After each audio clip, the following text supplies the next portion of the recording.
네, 말씀 봅니다. 출애굽기 16장 31절에서 36절까지. 출애굽기 16장 31절에서 36절까지. 예, 구약성경 107페이지 되겠습니다. 제가 읽겠습니다. 이스라엘 족속이 그 이름을 만나라 하였으며 가시같이 희고 맛은 꿀 섞은 과자 같았더라. 모세가 이르되 여호와께서 이같이 명령하시기를 이것을 오멜에 채워서 너희의 대대 후손을 위하여 간수하라. 이는 내가 너희를 애굽 땅에서 인도해 낼 때에 광야에서 너희에게 먹인 양식을 그들에게 보기 위함이니라 하셨다 하고, 또 모세가 아론에게 이르되 항아리를 가져다가 그 속에 만나 한 오멜을 담아 여호와 앞에도 너희 대대로 간수하라. 아론이 여호와께서 모세에게 명령하신 대로 그것을 정급한 앞에도 간수하게 하였고, 사람이 사는 땅에 이르기까지 이스라엘 자손이 40년 동안 만나를 먹었으니 곧 가나안 땅 첫 병에 이르기까지 그들이 만나를 먹었더라. 오멜은 10분의 1 에바이더라. 아멘. 이스라엘 백성들이 이제 광야 가서 40년 동안에 만나를 먹게 되는 일이 이제 시작이 되는데, 언제까지 먹게 되느냐? 사람이 사는 땅 가나안 땅에 갈 때까지. 그러면 결국 사람이 사는 땅 가나안에 갈 때까지란 말은 광야는 어떤 곳이다? 사람이 살 수 없는 곳이라는 거예요. 사람이 살 수 없는 곳에 몇 년을 살았습니까? 40년을. 근데 사람이 살 수 없는 그 광야에 하나님이 40년 동안 먹이셨다는 사실, 이게 이직이 아니고 뭐겠습니까? 그래서 오늘 보면 35절을 보면 사람이 사는 땅이 이르기까지라고 한 것은 결국 뭡니까? 광야는 사람이 살 수 없는 땅이다 이 말이에요. 그런데 그 사람이 살 수 없는 땅에 하나님이 40년 동안 먹이 살렸다라고 말씀하죠. 자, 그런데 이 이제 만나를 거두는데 매일 만나를 거둡니다. 매일 만나를 한 오멜씩 거두는데 한 오멜은 얼마나 했습니까? 약 2.3리터. 페트병 우리 지금 한 병보다 조금 많은 그런 양을 매일 아침에 가서 거두어서 저녁까지 먹고, 그 다음날 아침까지 남겨두지 말라 그랬습니다. 그 다음 아침까지 남겨두면 어떻게 됩니까? 벌레가 먹어서 상하게 된다. 먹지 못한다는 겁니다. 그런데 하나님은 특별한 예규정을 두셨어요. 안식일에는 거두러 나가지 마라. 그럼 안식일에 좀 구물하라 말이냐? 그게 아니고 안식일 하루 전날에는 몇 배를 거두라? 2오멜을 거두라. 2오멜을 거두어서 이제 안식일 날 하루 더 먹을 수 있는 양을 구하도록 했습니다. 하나님은 명령하시기를 매일 한 오멜씩만 구하고 2개를 구하지 마라. 2개를 구하게 되면 반드시 벌레가 먹어서 상한다 라고 했는데도 이스라엘 백성들이 그걸 의심하고 구한 사람도 있지만은, 또 하나님은 명령하시기를 그런데 안식일 전날은 2배를 거두어라. 2배를 거두면은 이제 그 다음 날은 안식이니까 아무것도 하지 말고 쉬도록 해라. 광야는 쉬기가 얼마나 어렵습니까? 그러니까 나가서 거두면 힘들어요. 지금도 우리 아침에도 뭐 덥잖아요. 이처럼 광야는 아침 해 뜨면 엄청 덥거든요. 그렇기 때문에 해가 뜨기 전에 가서 거두어가지고 푹 쉬어라. 오늘 하루만큼은 하나님께 배를 해줄 수 있는 거예요. 그래서 우리가 일주일에 하루 정도는 휴식하는 게 좋습니다. 예. 일주일에 하루 정도도 안 쉬고 계속 땡볕에 가서 이렇게 힘든 일을 하면은 굉장히 육체적으로 힘들 삶을 살 수가 있어요. 그래서 육체적으로 하루 쉬어라 하나님 말씀하신데, 그런데 이렇게 하나님은 안식일 날을 하루 쉬도록 하신 것은 바로 하나님이 창조하시고 나서 하루를 제7일에 안식한 것을 이스라엘 백성들에게 그것을 말씀하신 겁니다. 일을 하고 나면 반드시 휴식이 필요하다는 겁니다. 그런데 매일 한 오멜을 거두다가 2배를 거두면 그 다음날 반드시 썩 없어지는데 안식일 날만큼은 안 없어진다는 겁니다. 이게 하나님의 이적 아니겠습니까? 이게는 뭡니까? 바로 이 만나까지도 누가 주관하신다? 하나님이 이 만나, 우리 인간이 먹고 사는 일로간 양식도 하나님이 주관하신다는 것을 말씀을 하고 있는 거예요. 그래서 우리가 보면은 안식일 날에 만나를 먹고 또 평일날에 2배를 거둔 것은 반드시 썩는 것을 보면서 육체를 위한 양식은 썩고 변하고 벌레가 생기지만 말씀을 따르게 되면은 썩지 않고 변하지 않는다는 것을 우리에게 잘 보여주고 있습니다. 그래서 우리는 먹는 것까지도 하나님의 말씀을 우리가 기억하고 하나님이 이것을 주셨다. 우리가 날마다 먹는 아침, 점심, 저녁, 하루 세 끼도 누가 할 수 있다? 아니, 목사님, 우리 남편이 나가지고 고생해가지고 땀 빡빡 흘려가지고 버리고 우리 먹여 사는데 뭐 하나님 주신 말입니까? 하나님이 남편을 사용해서 먹이시는 거예요. 감사하십시오. 아멘. 그러니까 남편에게도 감사하고 하나님께 감사하는 겁니다. 하나님이 남편을 통하여 나에게 일용할 양식을 공급하시는 거예요. 그게 수고하고 고생하는 남편의 바가지 걸지 말고 잘해주세요. 남편이 얼마나 밖에 나서 고생합니까? 땀 흘리고 힘 흘리고 처자식 먹이 살린다고 그렇게 고생하는데 남편에게 아이고 당신 오늘 수고했어요.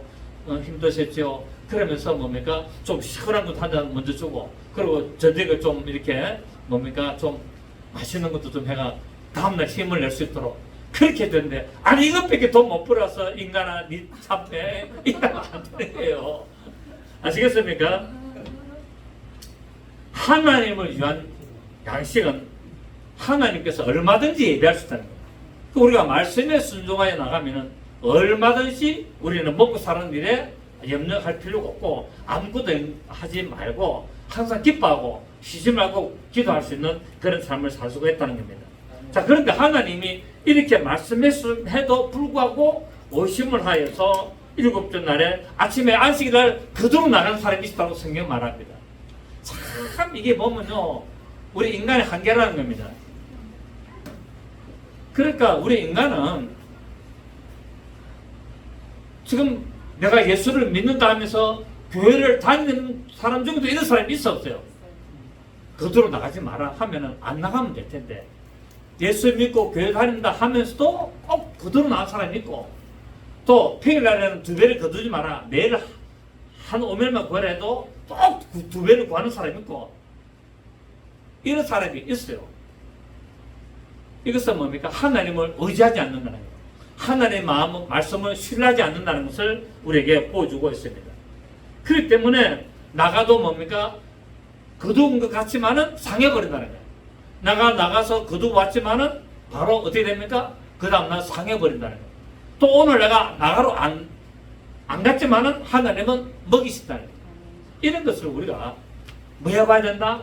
말씀을 믿고 순종해서 경험을 해봐야 된다는 거예요. 사람은 여러분 성경은 많은 책입니까? 경험을 하라고 주는 책이에요. 그러니까 우리 예수 믿는 사람은 무조건 믿음의 대가 되는 게 아니에요. 예수 믿는 사람은 뭐 해야 된다? 말씀을 체험을 해야 됩니다. 그래서 기독교는 무슨 종교다? 체험의 종교라는 거예요. 자 시작. 기독교는 체험의 종교다. 다시 한번 시작. 기독교는 체험의 종교다. 기독교는 성경에 기록된 것이 나에게 이루어지나 안 이루어지나를 체험해보는 종교가 기독교입니다. 그래서 왜 그러냐? 이 성경 말씀은 살아계신 하나님이 체험을 해봐라고 이렇게 기록해 주셨거든요. 그래서 우리는 이 말씀을 체험해야 될 의무가 있습니다. 예수 이름으로 기도해 보세요. 너희는 이렇게 기도하라 말씀을 했습니다. 그래 기도해 보는 거예요. 기도해 보면 그 내용이 이루어질까요? 안 이루어질까요? 이루어진다는 거예요. 그러면 어떻게 생각합니까? 아, 하나님이 살아계시군요. 하나님이 말씀하신 이 성경대로 해보니까 그렇게 되네요. 그래서 믿음이 됩니까? 성장하는 거예요. 믿음에 성장하면서 하나님의 살아계심을 인정하고 그래서 하나님을 의지하고 하나님 말씀대로 인생을 살아가서 결국 천국에 가는 삶까지 살 수 있다는 사실을 우리가 알 수가 있습니다.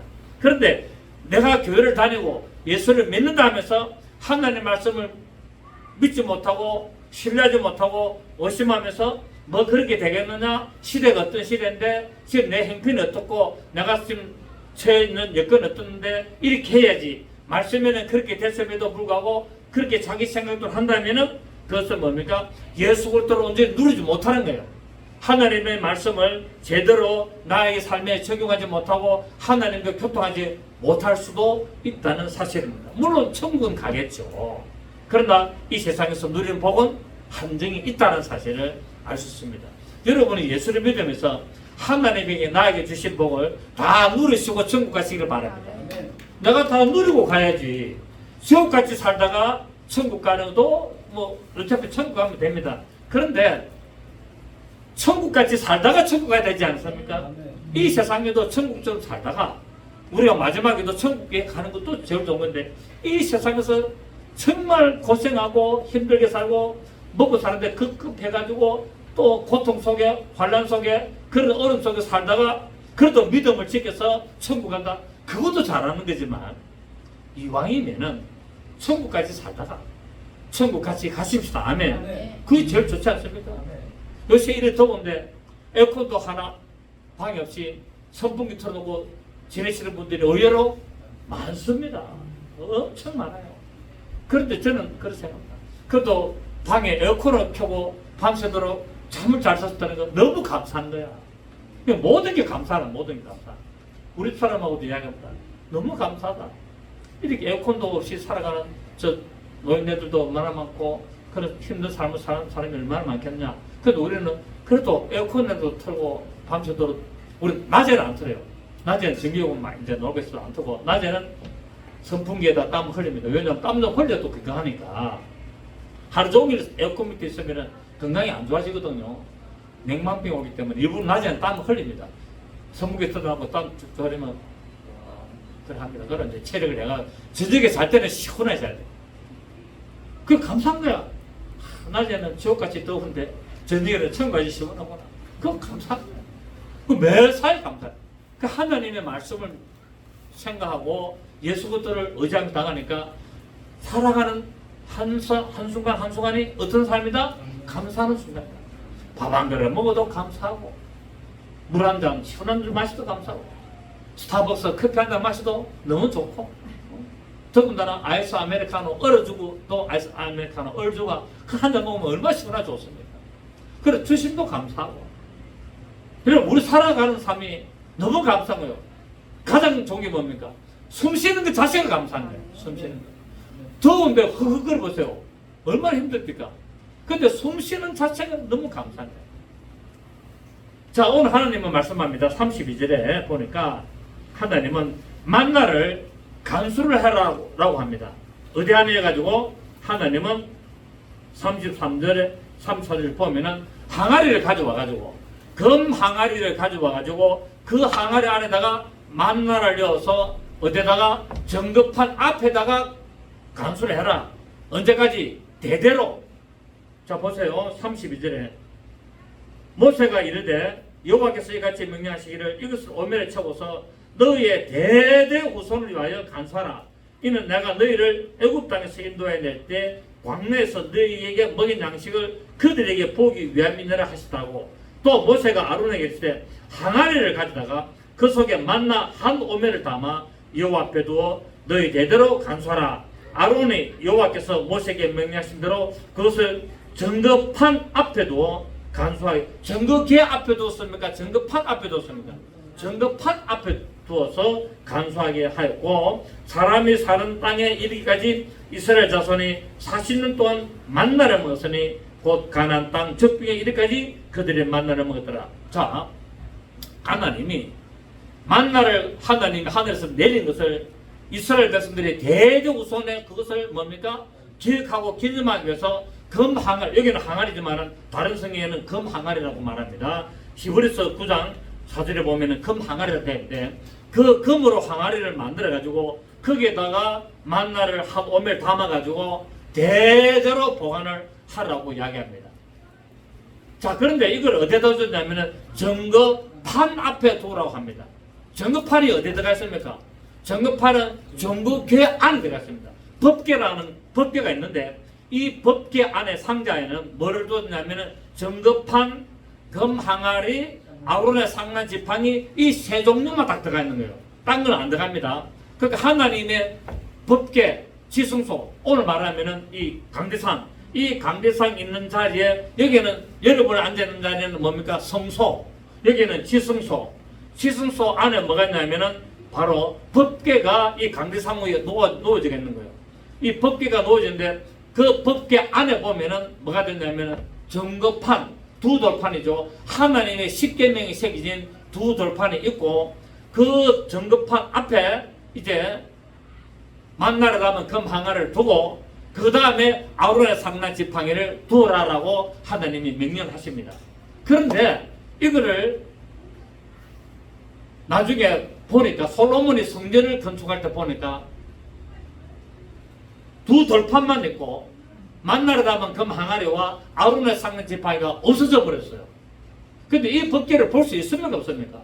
이 법궤는 볼 수가 없어요. 이 법궤를 열어보면 죽음을 당하는데 하나님 특별히 성전을 건축하고 나서는 하나님은 그것을 확인하도록 허락하셨어요. 그래서 이 금 항아리를 만나러 가면 금 항아리가 어디에 있었냐? 바로 정극교회 안에 정극판에 있었는데 다른 성경에는 그렇게 이야기하지 않고 정극의 앞에 있었다고 또 기록하고 있습니다. 그러다 보니까 많은 신학자들이나 많은 목사들이 정극의 안에는 본래 하나님의 말씀이 기록된 십계명이 기록된 두 돌판 외에 금 항아리와 아론의 삭는 지팡이는 정극교회 밖에 있었다.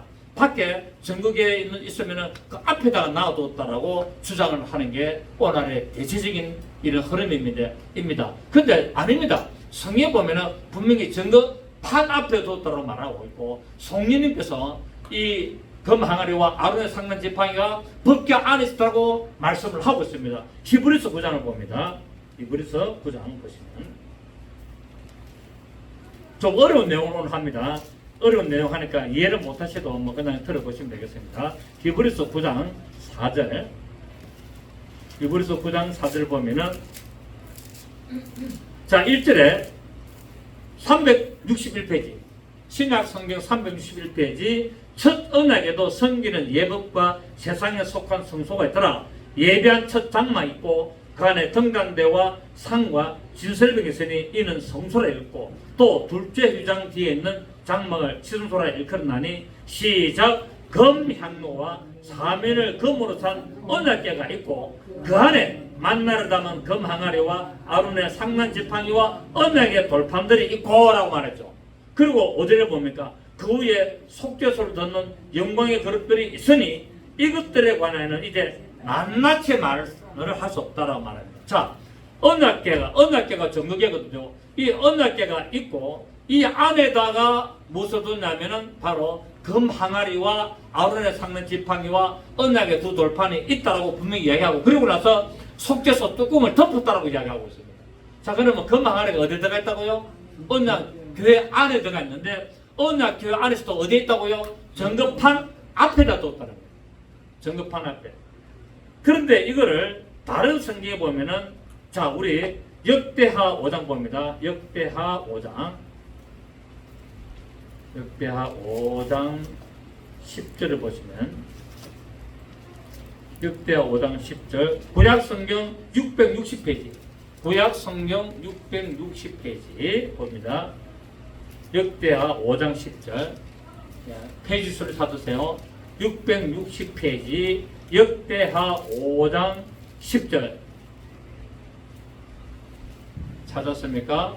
예. 시작. 궤 안에는 두 돌판 위에 아무것도 없으니 이것은 이스라엘 자손이 애굽에서 나온 뒤에 여호와께서 그들과 언약을 세우실 때 모세가 호렙에서 그 안에 넣은 것이라. 자, 법궤 안에는 본래 이 세 종류가 들어가 있었는데 나중에 이 성전을 건축하고 나서 확인해 보니까 두 돌판 외에는 아무것도 없었어요. 그러니까 많은 신학자나 목사들이 본래 안 들어가 있었다 라고 이야기합니다. 자, 그거를 말하기를 어디서 말하냐? 열왕기상 봅니다. 자, 오늘 성경 공부식으로 좀 해보겠습니다.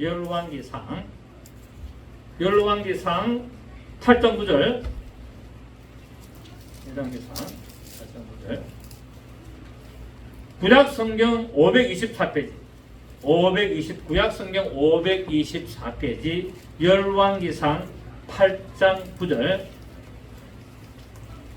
열왕기상 8장 9절 524페이지 시작. 그 궤 안에는 두 돌판 외에 아무것도 없으니 이것은 이스라엘 자손이 애굽 땅에서 나온 후 여호와께서 저희와 언약을 맺으실 때 모세가 호렙에서 그 안에 넣은 것이더라. 자, 이건 무슨 말이냐면 본래 하나님이 모세 보고 말씀하기를 법궤 안에는 두 돌판만 넣고 그 정극의 앞에 금 항아리와 아론의 삭난 지팡이를 두었기 때문에 본래는 두 돌판밖에 없었다 라고 이야기합니다. 근데 성령님께서는 히브리서 9장 4절 통하여 정극의 안에다 언약궤 안에다가 분명히 엮고 뚜껑을 덮었다고 이야기합니다. 그러면 어찌 되느냐? 어떤 것이 맞느냐? 아무도 이걸 정확히 설명 못하는데 제가 설명해야 되겠습니다. 저는 이거를 성경에서 발견했습니다. 자, 이처럼 교회 안에 두 돌판 위에 금 항아리와 아브라함 상난 지팡이 없어진 이유는 하나님께서 만나를 담은 그 금 항아리와 아론의 상난 지팡이를 거두가시기 때문이죠. 하늘을 거두가셨어. 하나님은 거두가실 수 있는 분인가 없는 분인가? 무에서 유를 창조하신 분이 법궤 안에 여가 있는 그 왜냐하면 두 돌판은 영원해야 되거든요. 십계명은 그 법궤 안에 영원토록 있어야 되는데 금 항아리와 아론의 상난 지팡이는 거두가셨어요. 왜냐하면은 금 항아리는 뭐냐면은 예수님을 상징한 육체로 오신 예수 그리스도. 항아리는 뭡니까? 우리 육체를 상징하거든요. 근데 우리의 육체는 뭐로 만들었습니까? 흙으로 만들었잖아요. 그래서 우리는 흙으로 만들어진 질그릇이라. 근데 예수님은 말씀이 육신이 되셔서 그래서 그분은 금 항아리라. 아멘. 금은 무엇을 상징합니까? 하나님의 신성함, 하나님의 신성의 본성을 상징하는 것이 금이거든요. 그래서 금은 하나님의 신성, 어는 예수 그리스도의 구속, 보석은 성령의 역사, 이거를 말하고 있습니다. 그래서 성경은 금과 음과 보석으로 예루살렘 성을 건축했다고 말하는데 하나님의 신성하신 그 하나님의 신성하신 본성과 예수 그리스도의 구속하심과 그 성령님의 그 역사심으로 새 예루살렘 성, 곧 하나님의 천국이 이루어지는 것을 말씀하고 있거든요. 그래서 만나는 육체로 오신 예수 그리스도를 상징하는데 어떤 육체로 오셨다? 하나님의 말씀이 육신되어 오신 바로 신성하신 본성이 육체로 오신 것을 때문에 금 항아리를 만드는 겁니다.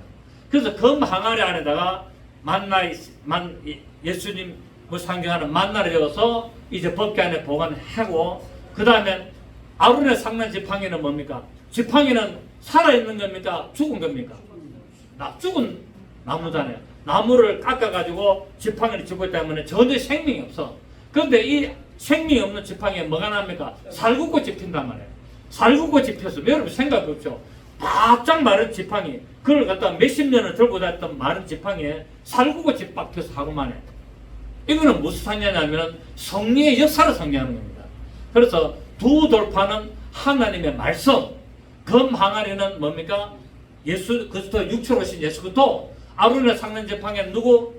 부활하신 성령을 상징하는 이것이 어디에 들어가냐? 법궤 안에 들어가 있었는데 이 법궤 안에 들어가는 이 금 항아리와 상난 지팡이를 거두고 가신 것은 예수님이 이 땅에 육체로 오셔서 죽으시고 부활하셔서 성령님이 다시 오셔야 되기 때문에 거두고 가신 겁니다.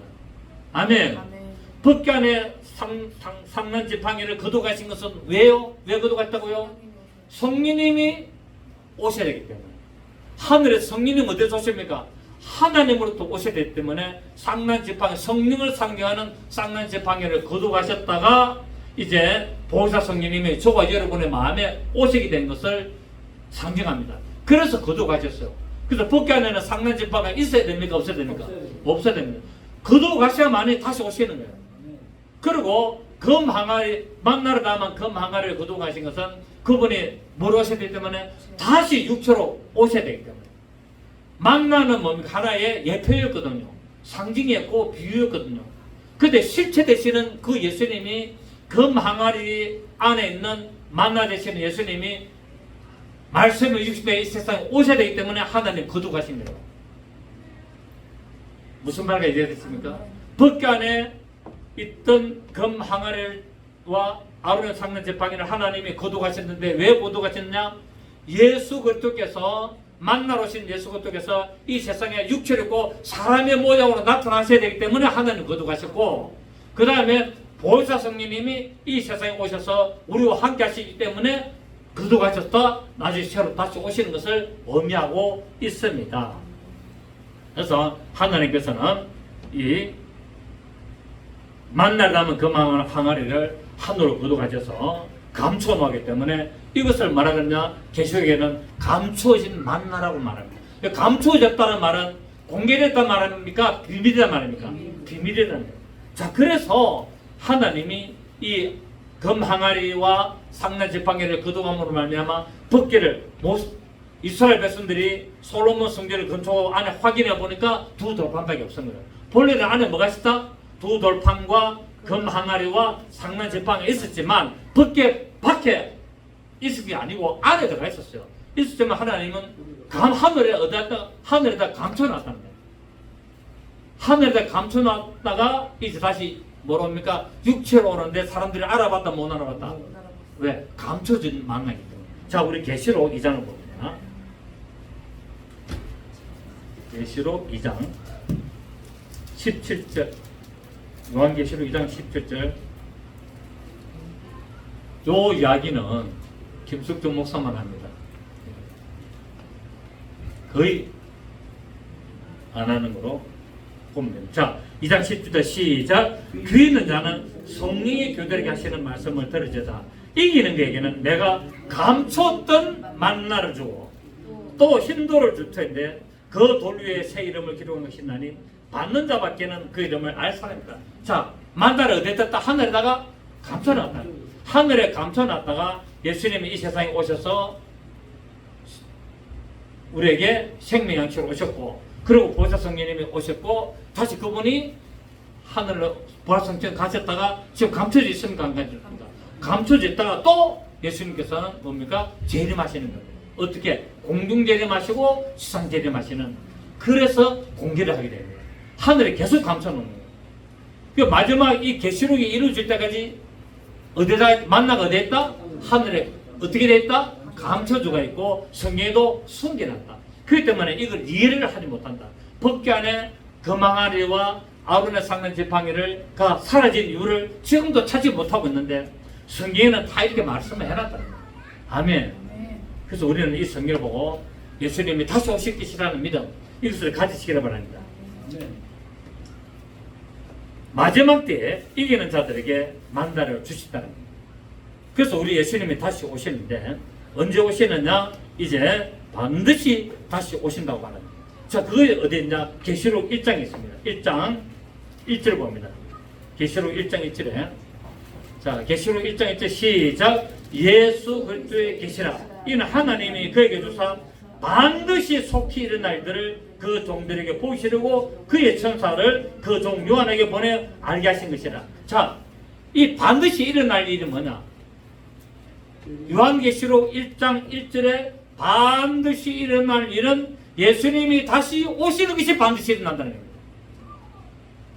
아멘입니까? 반드시 속히 일어날 일은 뭐라고요? 만나 되시는 예수님, 하늘에 감춰져 있던 그 만나 되시는 예수님이 반드시 만나라는 육체의 모양으로 이 세상에 오실 것이 나라는 것이 이루어진다는 사실을 말하고 있습니다. 그래서 이 책을 읽고 듣고 그 가운데 기록한 말씀을 지키는 자가 복이 있다고 말씀하고 있습니다. 자, 보십시오. 2절을 봅니다. 2절. 요한은 하나님의 말씀과 예수 그리스도의 증거고 자기가 본 것을 다 정하였느니라. 시작. 이 예언의 말씀을 읽는 자와 듣는 자와 그 가운데 기록한 것을 지키는 자는 복이 있나니 때가 가까웁니다. 자, 하나님의 말씀은 어떻게 하라고요? 읽고 듣고 지켜라. 그 자가 뭐가 있다? 복이 있다는 말이에요. 하나님의 말씀 우리에게 왜 주시다고요? 하나님의 말씀 우리에게 주신 것은 복을 주시려고. 어떤 복? 영혼의 복을 주시려고. 이게 말하는 복은 육체의 복이 아니라 영혼의 복입니다. 넓게는 육체의 복도 포함되죠. 여기서 말하는 복은 바로 영혼의 복인데, 이 예언의 말씀이 뭐죠? 이 계시록, 반드시 속히 일어날 일들이 기록된 이 계시록 책을 읽는 자와 이 내용을 설명하는 목사의 내용을 듣는 자와 이 책에 기록된 것을 지키는 자가 뭐가 있다고요? 영혼의 복이 있다는 겁니다. 영혼의 복. 영혼의 복이 뭐죠? 천국 가는 구원의 복이 있다고 말씀을 하고 있습니다. 자, 7절에 보면은 반드시 속히 일어나는데 어떻게 일어나느냐? 7절에 시작. 볼지어다 그가 구름을 타고 오시리라.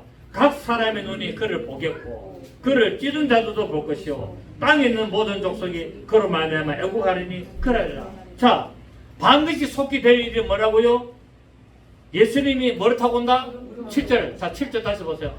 7절 다시 시작. 볼저다 그가 구름을 타고 오시리라. 각 사람의 눈에 그를 보겠고 그를 찌른 자들을 볼 것이요 땅에 있는 모든 족속이 그로 말미암아 애국하리라. 그래하리라. 아멘. 반드시 속히 될 일은 뭐냐면 예수님이 지상 재림하는데 예수님이 지상 재림할 때 뭐를 타고 오신다?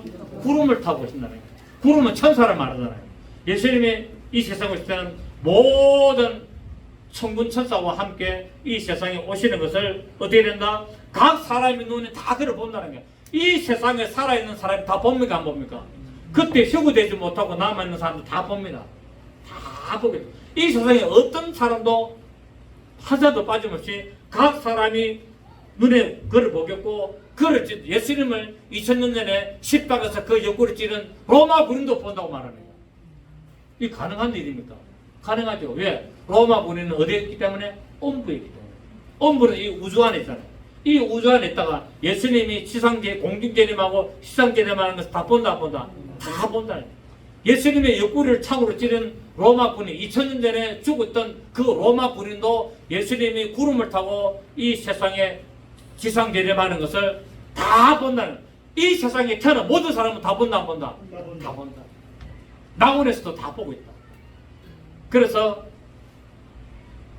일어난다. 아멘. 그래서 반드시 속게 될 일은 하늘에 감춰있던 만나가 이 세상에 육체를 입고 오신 예수님의 재림을 말씀을 하고 있습니다. 자, 마태복음 24장 봅니다. 자, 마태복음 24장. 김정희 전도사 저 뒤에 좀 같이 가시지. 마태복음 24장. 마태복음 24장 30절. 마태복음 24장 30절입니다. 신약성경 42페이지 29절부터 그날 환란 후에 즉시 해가 어두워지며 달이 빛을 내지 아니하며 별들이 하늘에 떨어지며 하늘의 권능들이 흔들리리라. 그때에 시작. 인자의 신도가 하늘에서 보이겠고 그때에 땅의 모든 족속들이 통곡하며 그들이 인자가 구름을 타고 능력과 큰 영광으로 오는 것을 보리라. 그가 큰 나팔소리와 함께 천사들을 보내리니 그들이 그의 택하신 자들을 하늘 이 끝에서 저 끝까지 사방에서 모으리라. 환란 후에 이제 대환란 후죠. 후 3년 끝나야 되면 예수님이 시상재림하는 것을 말하고 있습니다. 시상재림하실 때 어떻게 된다고요? 해가 어두워지고 달이 빛을 내지 않냐고 별들이 하늘에 떨어지며 하늘의 권능들이 흔들리고 모든 족속들이 통곡을 한다는 거예요. 여러분 이때 옵니까 안 옵니까? 다가오고 있어요. 마지막 때는 환란 전에는 어떤 일이냐면 나라와 나라가 전쟁을 하고 민족이 전쟁을 합니다. 자, 우리 같은 민족이 뭡니까? 저 북한이 우리 똑같은 민족이 남한을 공격합니까 안 합니까? 성경에 그랬다는 거예요. 민족을 나라가 지금 우크라이나 러시아 계속 또 중국이 한번 대만 칠 것이고 막 이런 일이 일어날 것입니까 안 될 겁니까? 역사 이래로 계속 전쟁이 일어났잖아요. 다른 나라를 침공해가지고 뺏어가고 영토를 뺏고 탈취하고 이런 일들은 역사 이래로 이 세상에 인간이 사는 일을 계속 지금 일어나고 있어요. 6천년 세월을 일어나고 있는데 앞으로도 이 사건이 일어납니까 안 일어납니까? 특히 우리 대한민국 북한이 우리 대한민국을 공격할 거라고 저는 이 성경에 근거해서 저는 봅니다. 민족을 나라가 대적한다 라고 성경에 기록되기 때문에 지금 민족이 딱 갈라진 나라가 어디입니까? 대한민국이잖아요. 유일하게 대한민국이 지금 갈라졌잖아요. 이게 없어져야만이 뭡니까? 뭐가 생깁니까? 안전하다, 평안하다 할 때가 오는 거예요. 그래서 우리 대한민국이 통일이 돼야 비로소 평안하다, 안전할 때가 오게 되고 이 안전하다 때가 지나고 나면은 뭐가 오느냐면은 환란이 오게 되고 그래서 이 지구상에 마지막에 이 통일국가가 또 이루어져야 되는 거예요. 그래서 저는 우리나라에는 평화 통일은 없다고 봅니다. 우리 정치권에서는 자꾸 평화 통일을 해야 된다 뭐 이래 하는데 뭐 그럴 수도 있겠죠.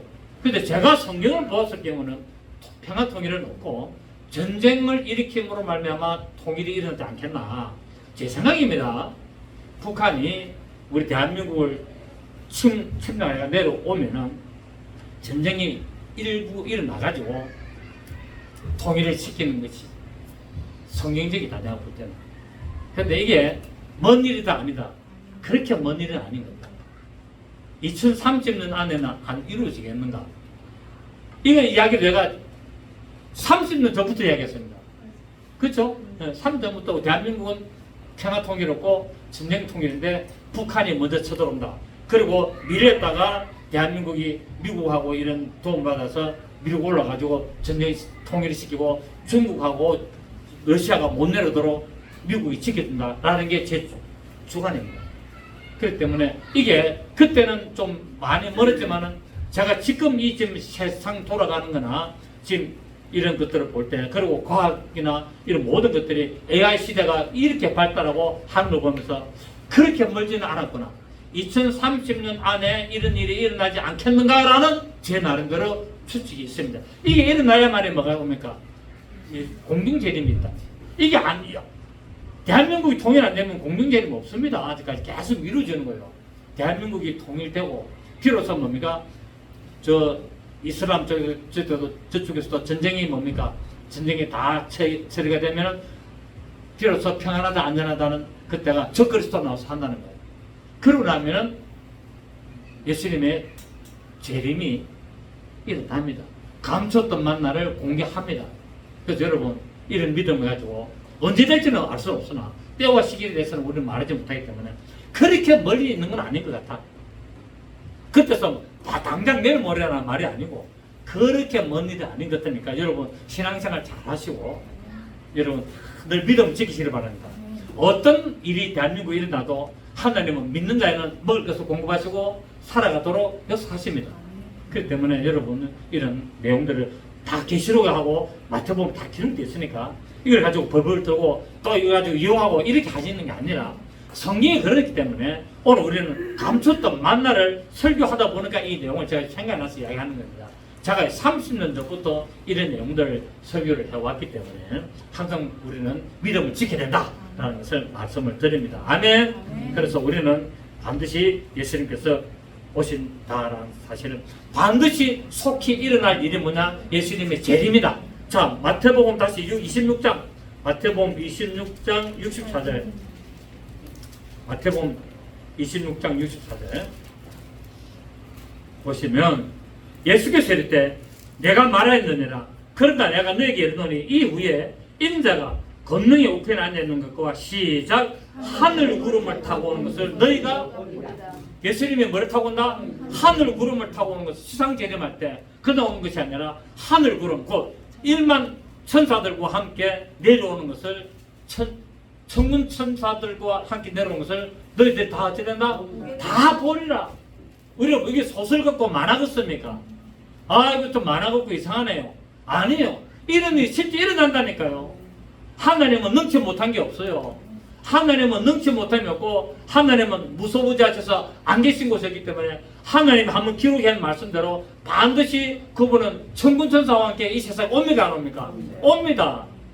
죽고 나면 끝이 아니에요. 죽고 나고 인생이 끝날 것 같으면 제가 오늘 이 순간 당장 목회 그만두고 내려옵니다. 왜 피곤하게 해요? 안 한다니까요. 제가 공부는 못 했습니까? 세상살이를 안 했습니까? 다 해본 사람 아닙니까? 그런데도 왜 이렇게 목회에 전념하냐? 하나님이 살아계시기 때문에 예수님이 반드시 재림하시기 때문에 죽고 나면 천국과 지옥으로 갈라지기 때문에 이렇게 하는 거예요. 목이 터지라고 설교하고 가르치고 어떻게 하든지 믿음을 짓게 하려고 애를 쓰는 거예요. 예수님이 뭐를 타고 오신다? 하늘 구름을 타고 오신다. 그 하늘 구름이 뭐 손오공 같이 그런 구름이 아니라 천군 천사와 함께 온다는 의미입니다. 이게 예수님은 반드시 세상 오십니까 안 오십니까? 오십니다. 그래서 이 검항아리 만나러 가면 검항아리와 아론의 삭는 지팡이를 하늘에 감춰뒀다. 오늘 이게 결론입니다. 그게 법궤 내려보니까 두 돌판 외에는 아무것도 없더라. 본래는 두 돌판과 금항아리와 아론의 삭는 지팡이 있었으나 그 두 돌판은 영원하신 하나님의 말씀은 계셔야 되기 때문에 두 돌판은 법궤 안에 놔두고 다시 육체로 오셔야 되기 때문에 금항아리를 감춰뒀고 성령이 오셔야 되기 때문에 아론의 삭는 지팡이를 감춰뒀다가 다시 오시는 것을 말씀을 하고 있습니다. 자, 그렇다면 예수님은 왜 세상에 다시 오시냐? 한번 오시면 되지. 또 두 번째 왜 오시느냐? 성경은 알곡과 쭉쭉이를 구분하려고 오신다. 예수님이 두 번째 왜 오신다고요?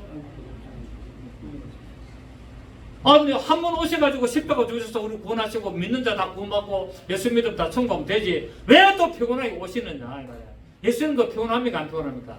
두 번째 오시면 피곤하겠죠.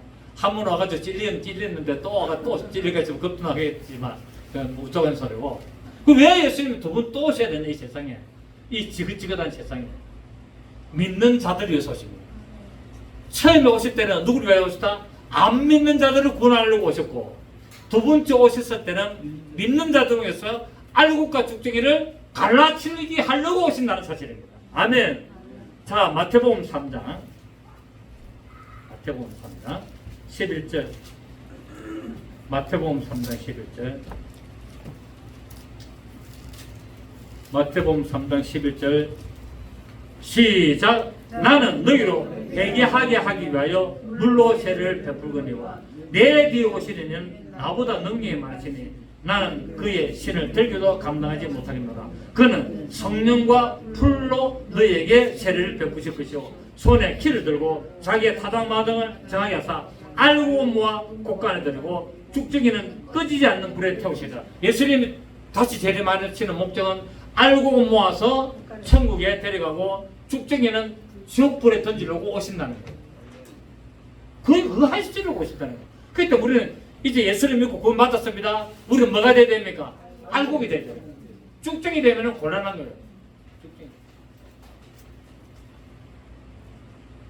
예수님께서는 성령으로 세례 주시기 위하여 성령으로 다시 오셔서 아론의 상난 지팡이를 하나님은 거두하셔서 다시 오셔서 제자들에게 성령 세례를 주셨고 지금도 주고 계십니다.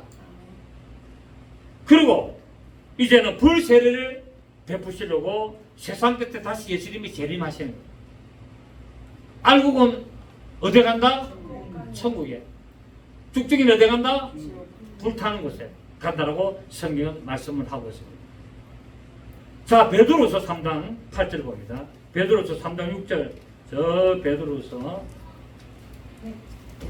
3장 6절. 387페이지. 386페이지. 신약성경 386페이지. 예, 신약성경 386페이지.